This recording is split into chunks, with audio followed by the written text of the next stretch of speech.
Okay, good evening. I want to answer these questions.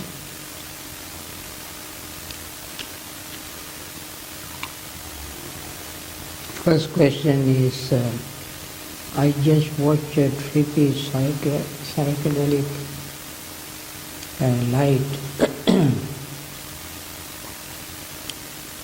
light show, eyes closed. Is that part of jhana or simply a result of me staring at the sun too long? I think the second part of your question is the correct answer.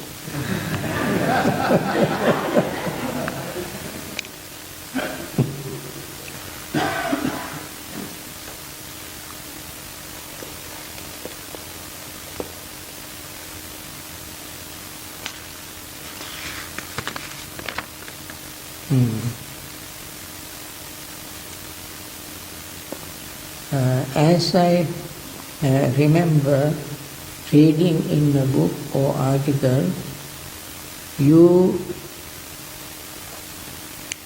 learn to sit full lotus position at the age of 70. Please share your experiences on this regard and your advice for someone wanting to learn how to sit full lotus position. Yeah, I started when I was 65, full lotus. Before that I was sitting in half lotus. Full lotus is putting one foot over the thigh of the other leg, and then take the foot of the other leg and put on the other thigh. It is like this. Okay? When I finish answering, when this is removed, I show you how to do that.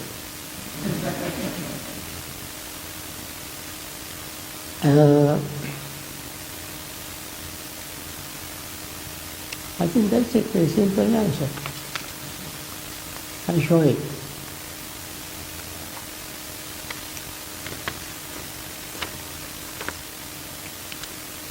After 10 minutes of focus, serene breath, slowly my chest and neck tighten, and my breathing becomes very unpleasant. I try to consciously relax the muscles, but the good breath energy is lost. I think after 10 minutes of focus, serene breath, slowly my chest and neck tighten. I think when you sit to meditate, you first relax your body. You just don't make the body stiff. And sitting straight upright doesn't mean uptight.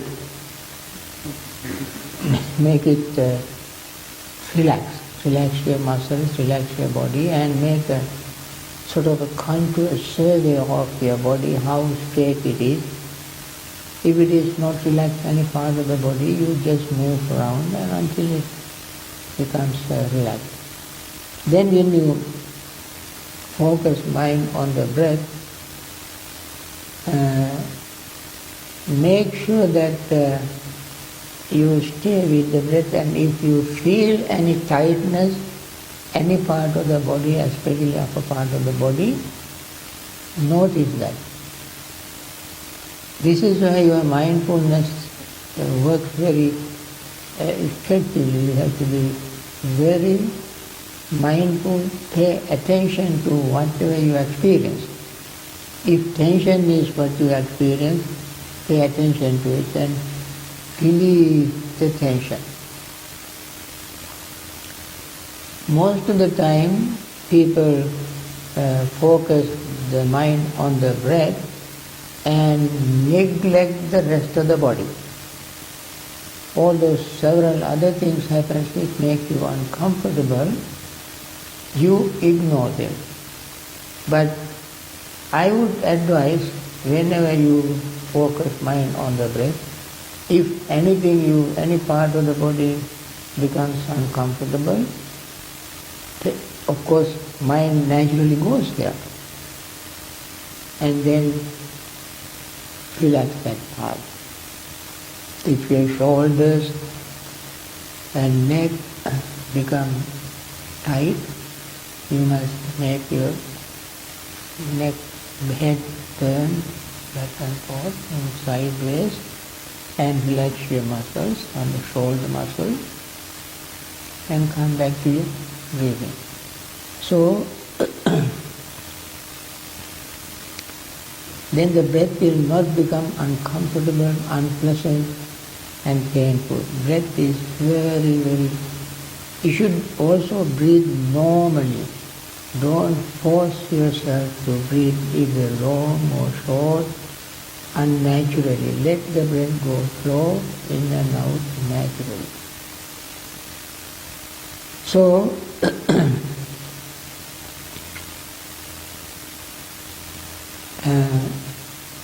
as you become relaxed, your interest in meditation increases. Your energy to meditate increases. This is not a kind of physical energy, but mental energy increases. That means you become more and more interested in the practice. And then your practice goes very smoothly. You are balancing your physical tightness and sort of laziness. Don't let the body slouch. Make it gently straight, upright and relaxed, and focus the mind on the breath. If these things change, making it uncomfortable, you must adjust the posture.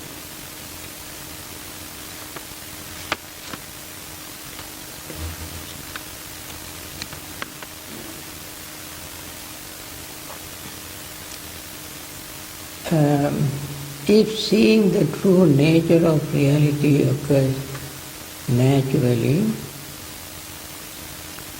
when practicing correctly, why do we have to look for impermanence? When our minds are concentrated, won't that really occur naturally?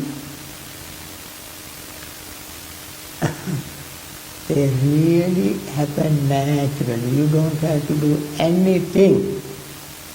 The problem is you do not pay attention to it. What I am emphasizing is pay attention to it. Don't look for it. Because when you say you are looking for something, you don't have it. You have to find out somewhere outside or somewhere. Impermanence of changes take place naturally, and then become aware of it. Pay attention to it. For instance, when you breathe in and out, breath is changing. Breath is changing.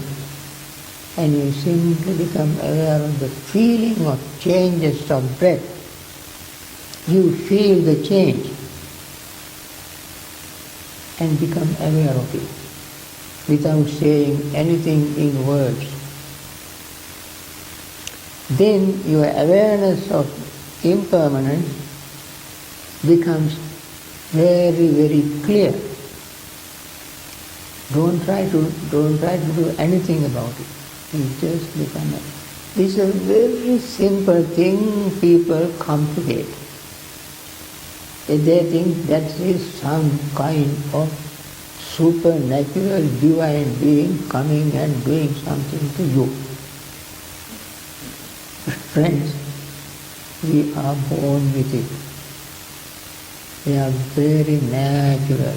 This is what is called intrinsic nature of all existing Sabhava Dhamma.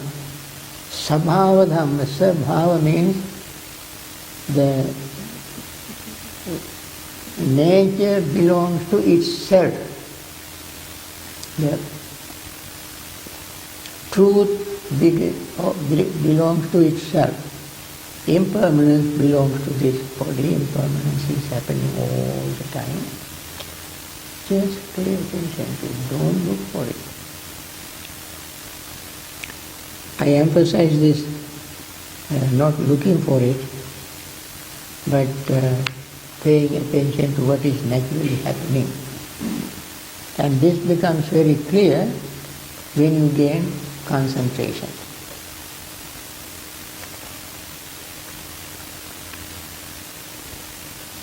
Then, next question, isn't it true that one set of Buddhists are allowed to marry, maybe not Theravadan?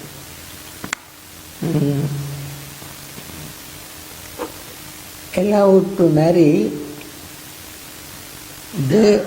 whichever the sect that marries, it is the decision made by the same sect, not the decision made in Buddhism, by Buddhists. Then you are referring perhaps to marrying monastics. They say they are monastic, and at the same time they marry and live household life. Monastic life is monastic life, household life is household life. We cannot make it together and bring both together. I think in Japan is good example. They don't call themselves monks. They are ministers. Like in Christianity, there are ministers. In many Protestant sects in Christianity, ministers marry. Only Catholics, Roman Catholics and so forth do not marry. Catholic monks. Of course, lay people are the same everywhere. But in Japan, these ministers are not called monks. There are monks in Japan who do not marry. Okay?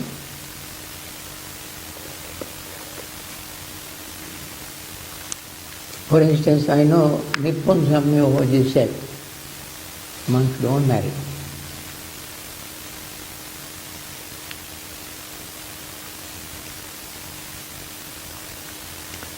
You recommended metta phrase, may all beings be well and be happy and peaceful,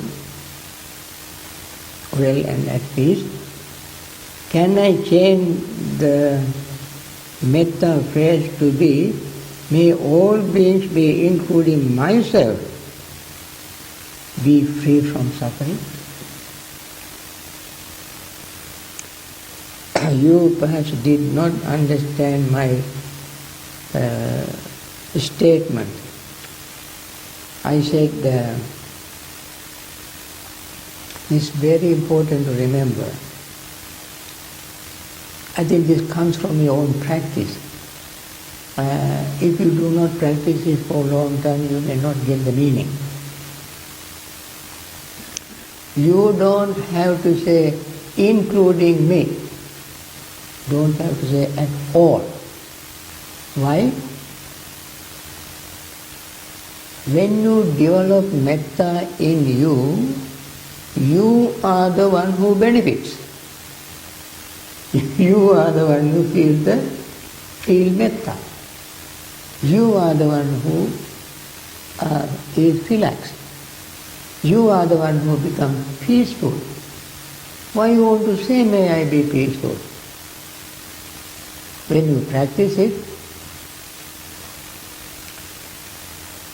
it is just, how can I say,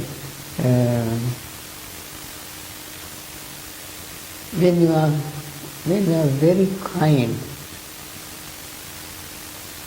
you help someone. While helping someone with compassion in your heart, who enjoys the help? You enjoy it. Because you are the one who do it.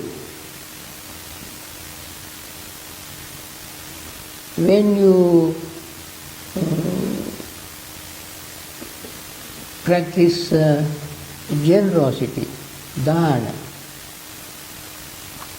who benefits? The recipients? Recipients benefit to some extent, but you are the one who enjoy the giving. You see, you are so glad that you gave. Similarly, when you do good things, any good thing, you are the one who benefits. Your heart becomes very soft and gentle and kind and so forth. Why you want to say, by doing this good thing, let me be happy? You don't have to say that. You are happy. When you practice metta,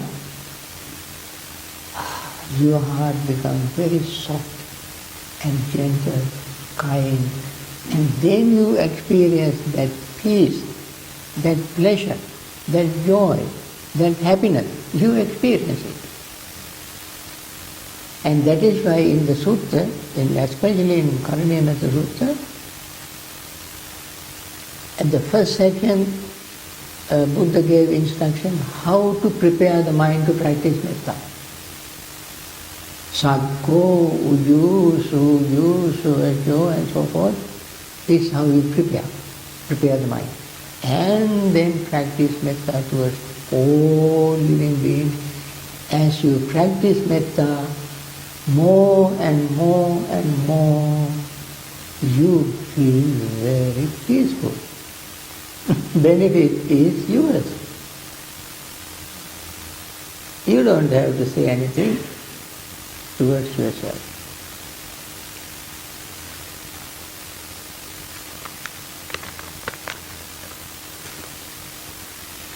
Another question.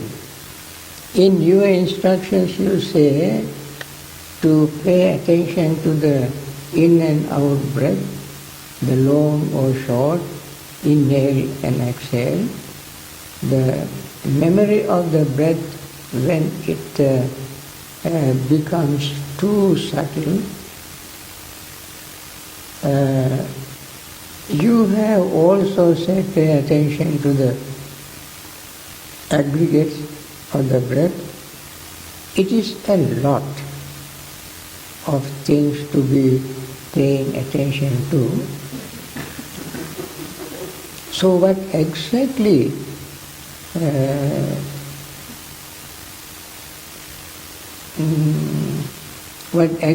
should be the focus? Thank you.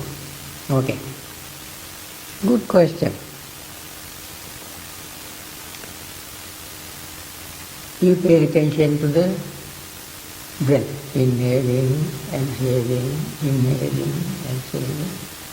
Do you feel the breath? When you inhale, how do you know the breath is going in and out? How do you know? You feel it, don't you? You feel it. You feel the breath. I said pay attention to feeling. When you pay attention to breath, You pay attention to feeling, because breath you can never notice without feeling. And then I said, pay attention to the breath. Without paying attention, can you notice anything? I say pay attention to long breath, short breath and so forth. While paying attention to long breath and short breath, you notice it. Without paying attention, can you do that? No. So the attention is there. Then I said, be conscious of the breath. Without consciousness, can you pay attention? Can you feel? All happens together at the same time. Don't try to isolate any of them.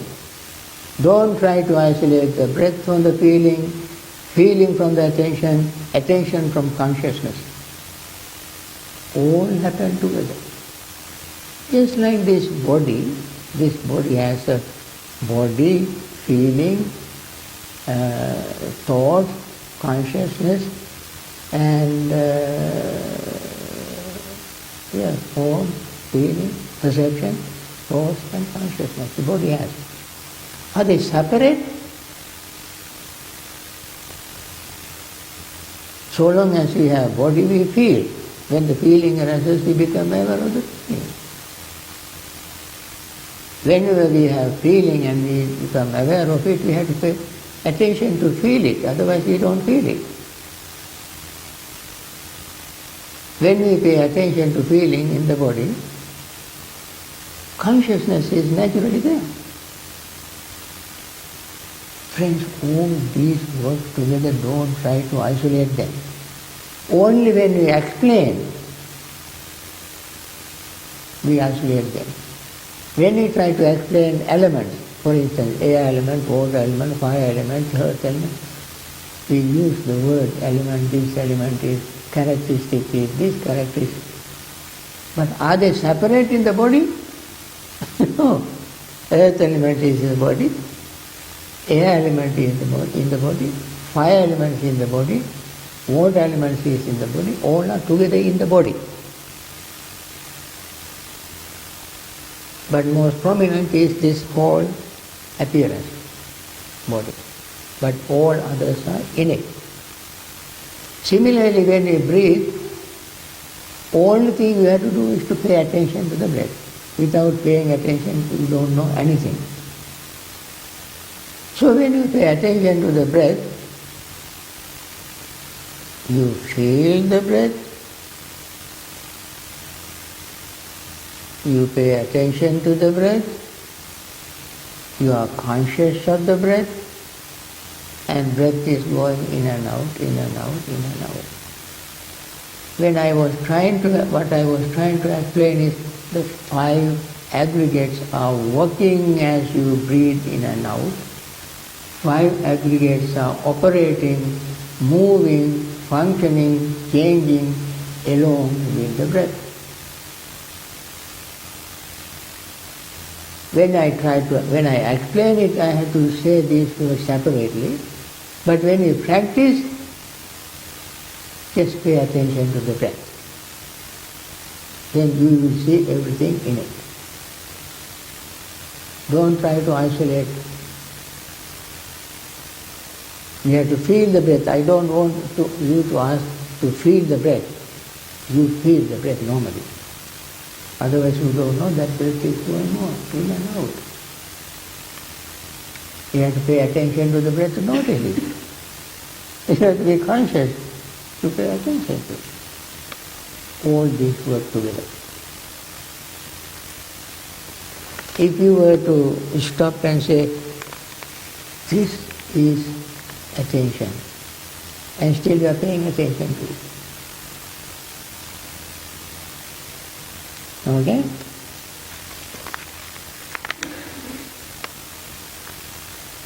Another question. Do you recommend switching back and forth from attention to breath and loving friendliness many times in our sitting.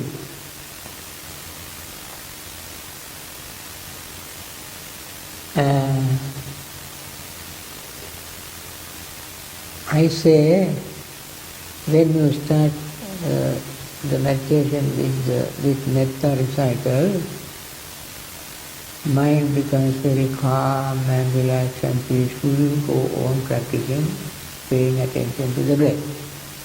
Only when there is anger, resentment, hatred arises, then you use the feeling of metta to deal with your anger. Or, on the other hand, when you start with the metta practice, impact is so strong, anger will not arise in your mind. Resentment does not arise in your mind. Because metta background, metta feeling is very, very strong. That is how you benefit from the practice of metta during your meditation. In addition to make you gain concentration very quickly.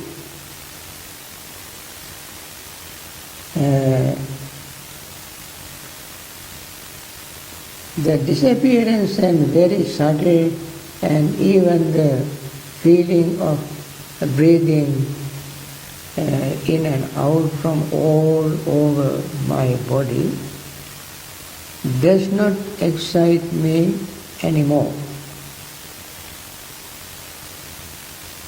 It has become boring. Now, although it took me to rapture before, rapture, yes, before. You know, that is very true.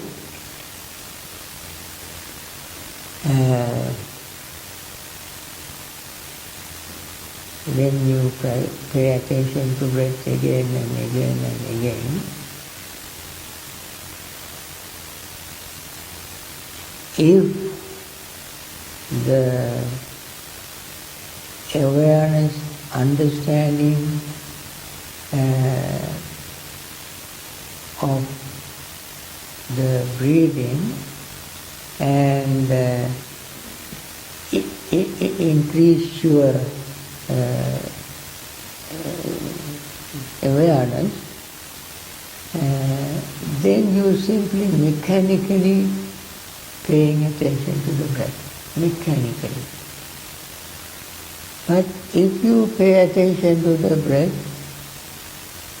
knowing, seeing, comprehending, it's very subtlety, very subtle state. Then you experience calm, peaceful state. And you experience this, you enjoy this calm, peaceful state. If you do not have this deep, clear, subtle subtleties in the breath, and you just keep mechanically paying attention, then it becomes boring. Try to see inside the breath. Try to see how the breath brings you good feeling. How breath slowly moving in and slowly moving out. So from the very beginning of every inhaling to the very end of every inhaling, if you pay attention, you will see the breath calms your body. whole body, entire body. Not only breath itself, entire body is calming, relaxing.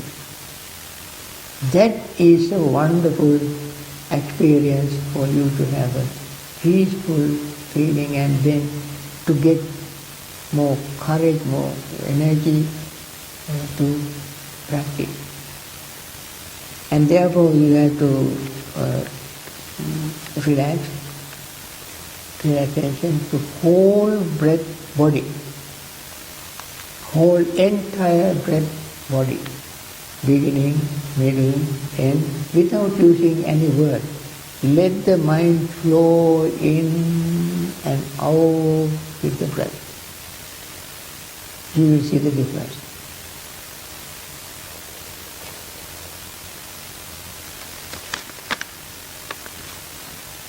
Another question. Many teachers suggest not looking at the nimitta, but rather pushing it into the body through the anapana spot. Here it seems to be suggested that we focus on brighten and play with the nimitta. Why are there two schools of thought? Do you have different philosophy in some way?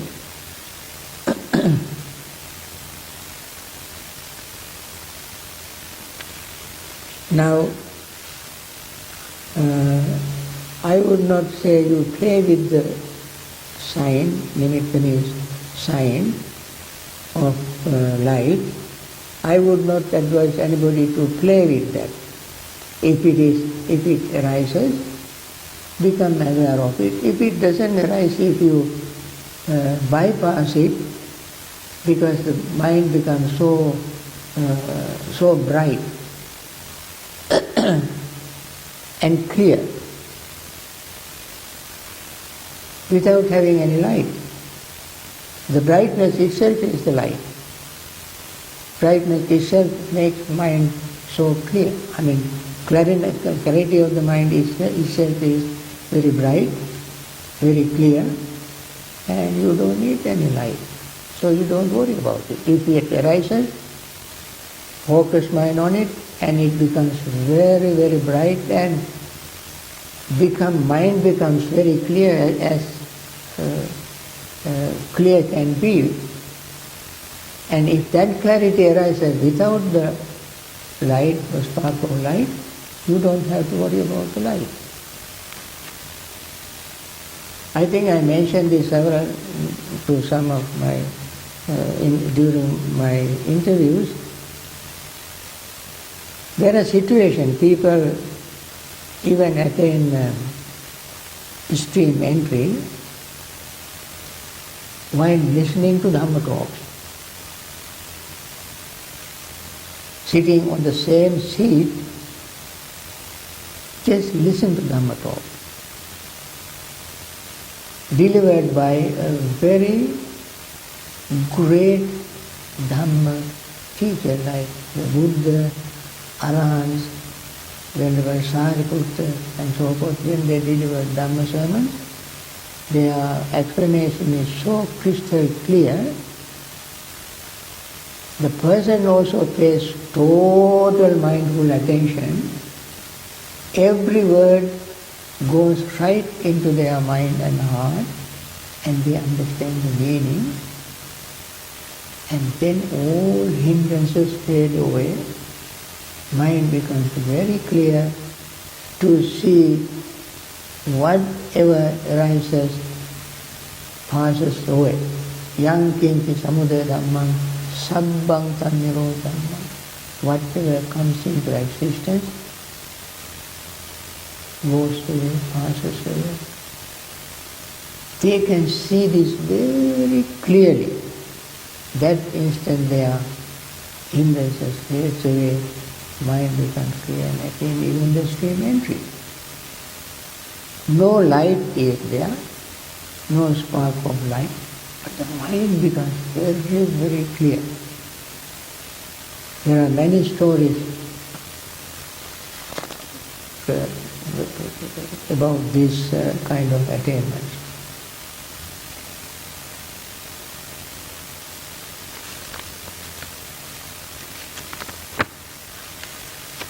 Another question.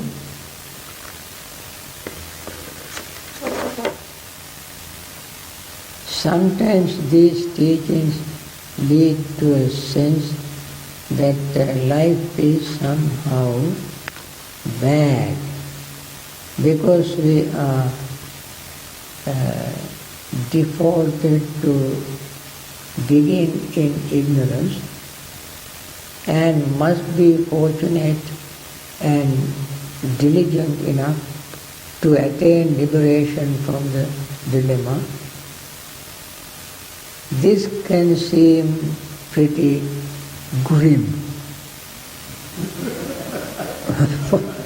For example, it makes one wonder if it is unwise to have children, since they will have to experience ignorance or suffering. Could you please speak to this point on kids and provide thoughts on how to best hold the gravity of the first noble truth?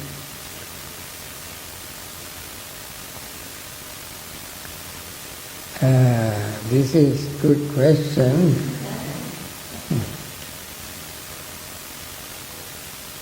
Of course,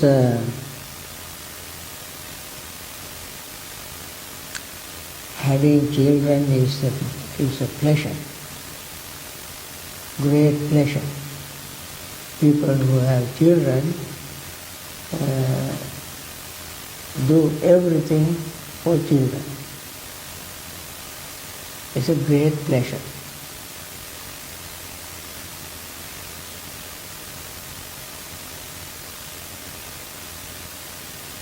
And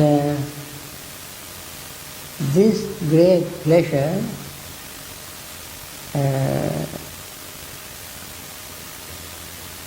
has great pain as well, because raising children is not very easy.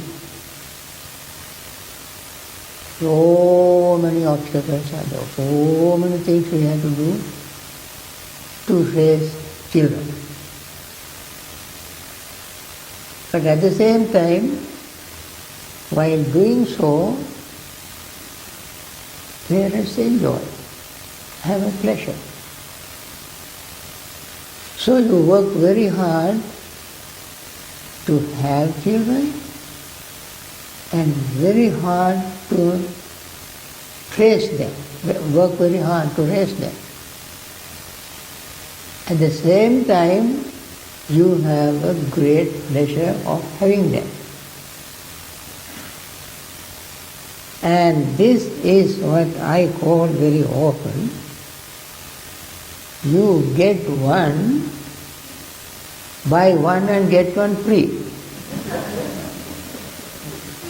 You buy one and get one free.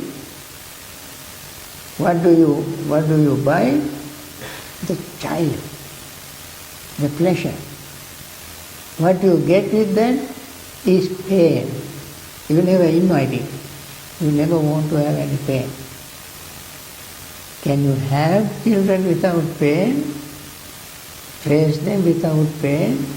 No. So, we are faced with this dilemma. This,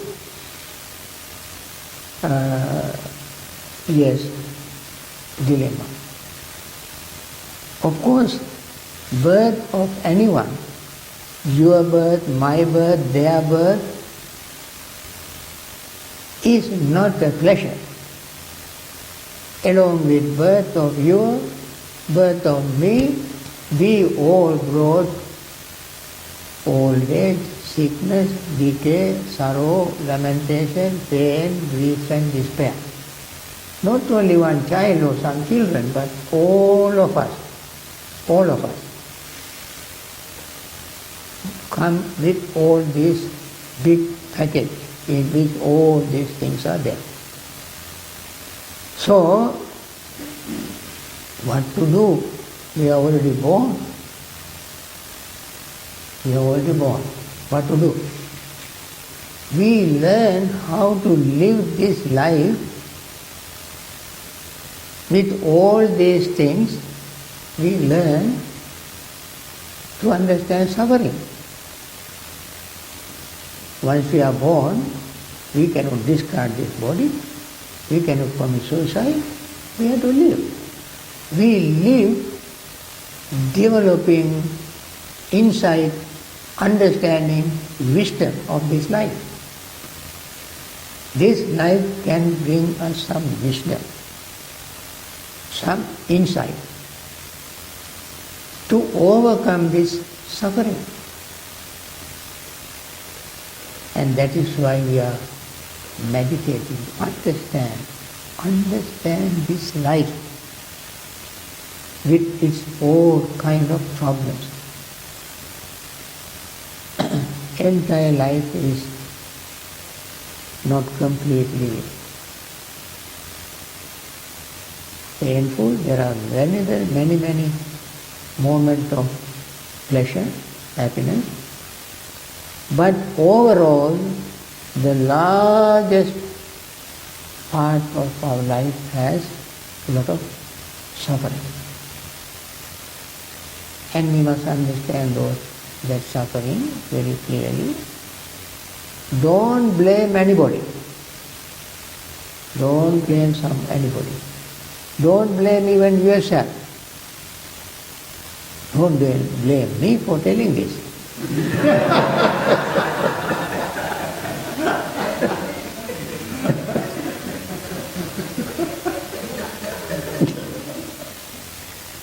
But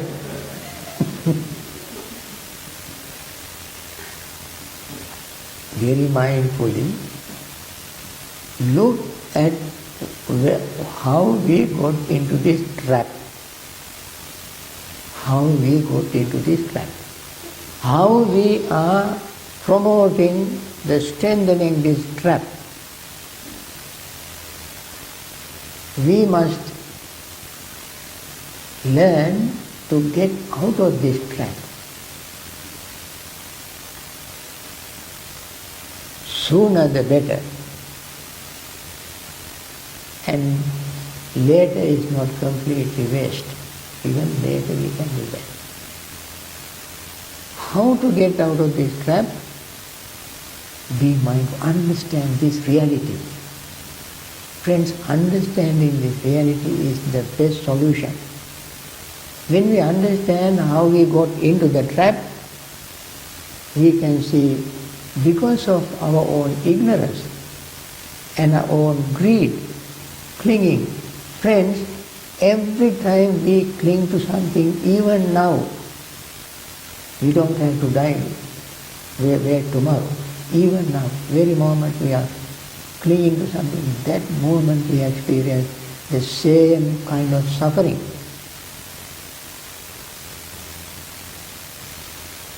And if we let go of this greed at that moment, not the whole bunch all of a sudden, but anything we are greedy,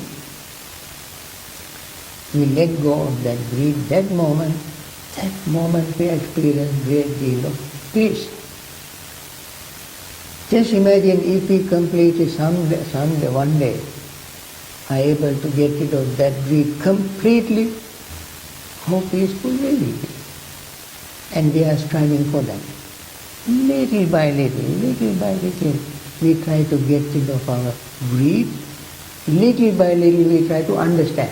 These two must go together. Understanding is opposite of ignorance.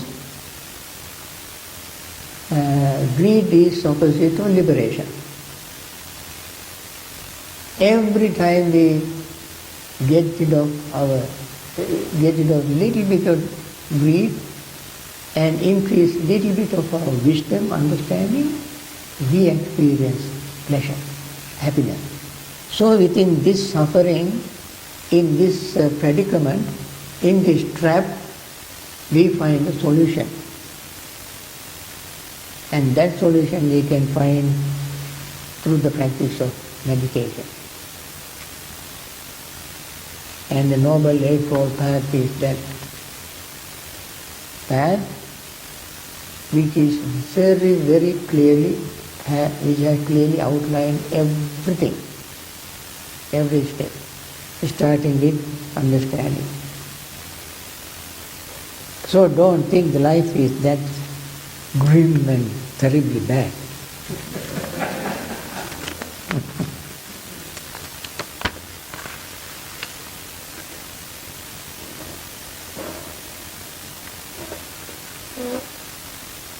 As I use the touch of the breath as my object of meditation, it soon becomes so very subtle, it is like watching one's hair or nails grow.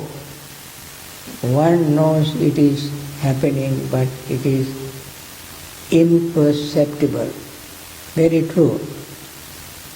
I then notice interesting sensations on top of the head. I then switch my attention to this sensation.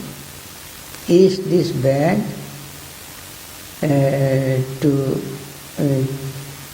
To change one's object from meditation, should one stick to only one object? Actually, when you pay attention to your breath, if you have any other sensation other than the feeling of breath, you don't have to do anything. Mind naturally goes to that new sensation, because new sensation, if it happens on the head, it can be either pleasant or unpleasant, strong enough to draw your attention. Whenever sensation arises, any part of the body, mind naturally goes there. No sensation can you notice without mind being there. Mind being there. Mind consciousness is already there. So the attention goes there naturally. And you keep paying attention to it until it fades away. If you have a pain on your knee, you don't have to do anything. Mind goes there. You feel the pain on your knee and pay attention to it. If it doesn't go away, you change your posture and so forth, you do something. But with regard to attention, you don't have to do any particular thing. Mind is there, attention is there. And keep paying attention to it until it fades away. If it is too excruciating, you may change the posture. So, you are not deliberately switching your attention from one object to another. Attention switches itself. Attention goes to that point itself. And then, once attention is there, stay there, let the attention be there. Don't struggle, don't fight, don't blame. Just let it be there. As it goes away, mind naturally returns to the original object, that is the breath.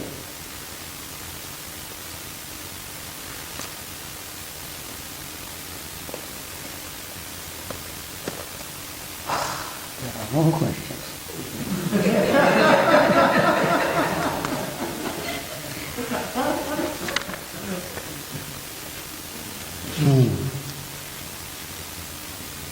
I once heard a monk say that the Buddha attained enlightenment by one and only one practice. It was called gladdening the mind. Is this true? If not, why is it untrue? This is completely wrong, completely untrue. Why? If it were that simple, why did he spend so many years we read every day, invariably in both traditions, Theravadan and Mahayana, Vajrayana and all, everywhere, that he practiced meditation from childhood. Even as a child, he practiced meditation, attained jhana. And all his life he remained mindful. All his life. Not only later on. He was very, very mindful, born mindful person. All his life. So he intensified this mindfulness practice for 6 years. But these 6 years are known for self-mortification. People say that because he wanted to follow the tradition of mortifying body, because other religious teachers mortified. No. He was practicing meditation. He had the goal. He had an object. He has a project. What is the project? From childhood he saw suffering. And he saw all living beings are subject to suffering. And he wanted to find the solution. So he went on meditating. And then 6 years he intensifies his meditation. It is just like when you have a project, very, very interesting, important project. Once you get involved in the project, you don't care for food, don't care for water, don't care for sleeping, don't care for rest. You just work on the project. That's what he did. He was practicing meditation. Even when he fell on the ground as a very weak person, reducing to bone and skin. Even when he was on the ground, fell, he was mindful. He said that. You can see in Mahasi and other sutta. He was mindful all the time. And that was his project. And then, because of this intense practice, without eating, drinking, sleeping, taking care of it, he one day saw the light at the end of the tunnel. Something is going to happen. Then he thought, I need some strength to get up. I need some strength to walk. I need some strength to teach. I can see the light. So he started eating little by little, drinking little by little, and then build up his strength, and then sat under enlightenment tree. Then Sujata lady offered him milk rice, he ate it, and then he built up his energy slowly. When he was strong enough, walked to the Buddha, sat under the tree, and 12 hours he came to the peak of his intensification. Peak of his intensification of mindfulness meditation. And then he attained enlightenment. And therefore, whoever says this happens at once in one sitting is wrong.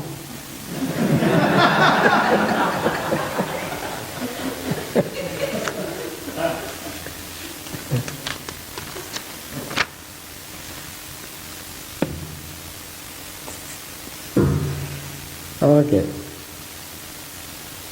Could you please explain in more detail the differences between mindfulness and concentration? I have written several books on this topic. Mindfulness on some books on mindfulness, some books of concentration. Mindfulness in plain English is one. And beyond mindfulness is another. Beyond mindfulness is concentration. On that topic I have written Path of Serenity and Insight. Path of Serenity and Insight is both combining mindfulness and concentration. Another book on concentration alone for the jhana. And therefore it is not very easy to explain them in such a short time, in a few minutes. But I can say once again, in brief, mindfulness is the practice that trains the mind. We pay attention. We pay total undivided attention to our body, feeling, perceptions, volitional formations or thoughts and consciousness as we become aware of them. Pay attention to them. And then see them changing. They are impermanent and therefore they are unsatisfactory and therefore there is no permanent self. When we see these three things very clearly, our attachment to rules and rituals will fade away, our doubt will fade away, our thinking that there is something permanent will fade away. Then we attain this first level of liberation. This is in brief how we use mindfulness to attain liberation. In mindfulness we pay attention to impermanence, unsatisfactoriness and selflessness of everything we experience. Remember this sentence is enough to describe mindfulness. Concentration, on the other hand, using one subject like breath, pay attention to it, again undivided attention, pay that attention, until that mind becomes one-pointed with the wholesome mental state, all the wholesome mental state like our faith, determination, perseverance, mindfulness, confidence, wisdom, all slowly gather together their strength to gain concentration. We have attention there, we have mindfulness is there, we have a clarity there, all come together as one unit. That time we gain concentration, that is concentration meditation. Then when we gain this kind of concentration, our mindfulness even becomes clearer. We have attention, concentration, mindfulness become clear. And then we use the same ability to see again impermanence, unsatisfactoriness and selflessness. Concentration system combined with mindfulness system to attain our goal. This all much I can say in brief to describe it again. If you are not clear about it, ask me again tomorrow. Or ask me some other time. Okay, next question. Consciousness and name and form are interdependent. What happens to the consciousness and name and form of a person in dreamless sleep? Okay. Name and form are working interdependently even if you are not aware, even if you sleep. But thing is that you are not aware of it. For instance, body functions is the same. Body, as I mentioned today, the heartbeat, the blood circulation, breathing and so forth is going on as body functions. And the mind, although it is not conscious in its subconscious level,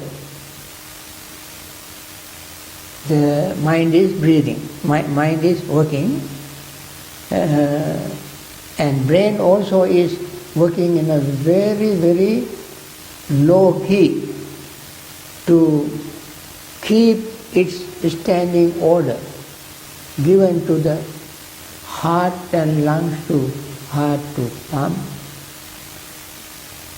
beat, and lungs to breathe. These are the standing order the brain has given to the body. There are called vagus nerves. These vagus nerves are 7. These 7 vagus nerves are always in action, in functions, even when we are asleep. So, mind and body are working all the time. When we are awake, we are more conscious of them, and the consciousness, various things we do together.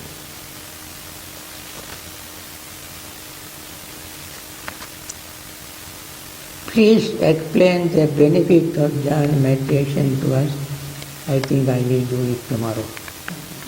Now I'm heard there are a few more questions. My limit is the 8 o'clock.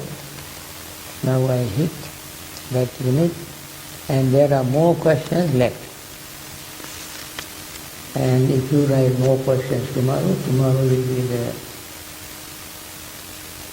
will be Saturday. Last day. Tomorrow also I try to answer questions, and if you limit to a question, that is very compassionate of you.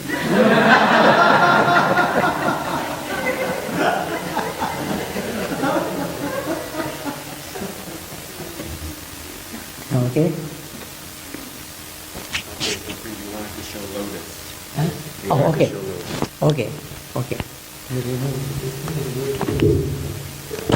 Okay. I made one promise. I want to show you how to sit in lotus posture. You put this foot on this side. But don't do it very quickly. This kind of doing. I will suggest you first relax, sit like this, your views are all starting the flow of the foot. Relax, and you will put since you are beginning. And then I can do it whenever I explain it. But when you do it, and when you sit like this, you sit like this first. And then slowly bring this foot over this side. And then wait. Wait for a minute and then relax. And relax. Okay. And then bring this foot out. And let the knee of this leg touch the foot. And then wait for a few minutes. And then slowly bring the foot up.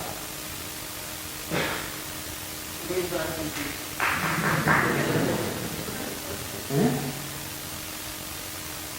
Very simple, very simple. But don't do it at once. As soon as you went on see these young people.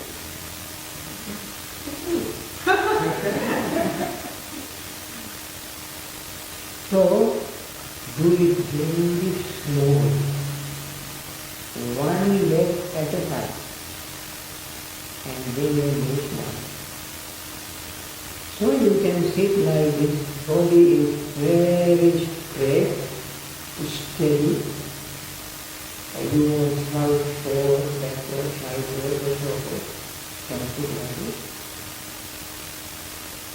In a first step, answer was simply was for 5 minutes. But I did not give up. Next day I was able. Next day I was able. 6 days, 7 days, I had to go once a month to get into the position to speak for 10 minutes. And therefore, if you have not done it before, take your time and do it slowly. You really